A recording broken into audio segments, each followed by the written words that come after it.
చూపిస్తాం, పక్క రాష్ట్రం వాళ్ళకి ఏం తెలుస్తుంది అనే రకంగా మాట్లాడారు. దాన్ని ఏ విధంగా చూడాలి?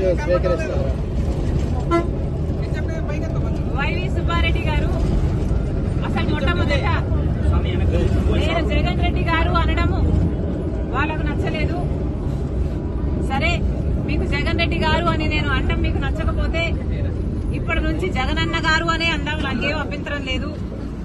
కానీ వైవి సుబ్బారెడ్డి గారు వాళ్ళు చేసిన డెవలప్మెంట్ ని చూపిస్తామన్నారు.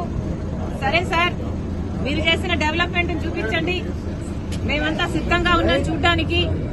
డేట్ టైం మీరు చెప్పినా సరే, మమ్మల్ని చెప్పమన్నా సరే, మీరు చేసిన అభివృద్ధి ఏమిటో చూపించండి. మేమే కాదు, మీడియా వాళ్ళు కూడా వస్తారు, మేధావులు కూడా వస్తారు, ప్రతిపక్ష పార్టీలు కూడా వస్తాయి. మా అందరికీ చూపించండి.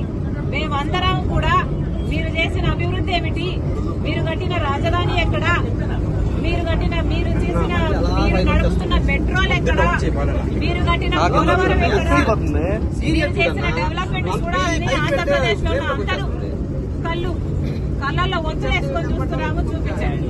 డేట్ మీరు చెప్పినా సరే, టైం మీరు చెప్పినా సరే, నన్ను చెప్పమన్నా సరే రెడీ.